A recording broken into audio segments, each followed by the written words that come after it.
comment was about a acquisition for 25 times EBITDA, and does that mean we are now at a top in the market? I think that's a great question. I think the problem with transactions, and we talk about this with clients, is you don't know what the buyers are paying for in terms of synergies. I've worked in the past with United Health Group on a lot of their transactions, and I can tell you the multiples they pay are insane. I mean, it's like that. They're getting a lot of synergies.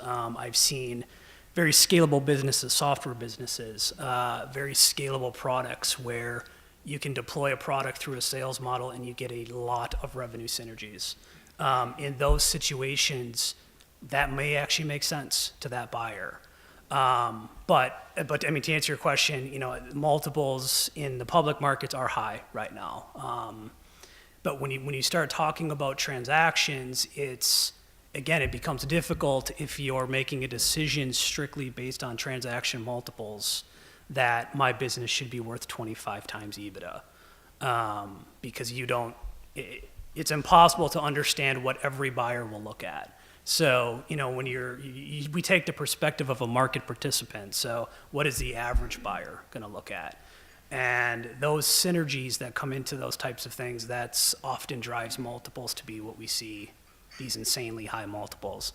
But without the background, I agree. It's tough to justify it. And the other thing I'll say, and then I'll stop, but when I've worked with public companies and in their transactions, often I see the decisions to price the deal come before the analysis. So things are agreed upon, quite frankly. The analysis is the catch-up. So I'll work with a corporate development group that's building a business case to the price they need to hit.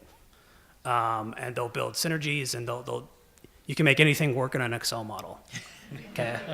So, you know, I would just advise people to be careful, and I see at least a few people shaking their head. But in the public markets, you know, I've seen that happen more frequently than I would have ever thought. And of course, we deal in more of the private markets than the public markets. I know a little bit about the General Mills transaction here, and the 25 may not be the 25 times that you think it is. I'd take a look at their public documents and figure out what they really paid, and I don't think it's 25 EBITDA. It's more important for us to talk about the small and medium-sized businesses, you know, that don't have the assets that General Mills has. I mean, they don't do dumb transactions most of the time. They project what that market's going to do. Blue Buffalo is actually a pretty good brand. My wife likes it because she buys it for our dog, and she wouldn't buy anything else. Well, product loyalty can go a long way, but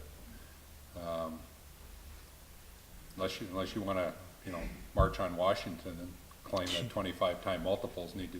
What are they paying for Amazon?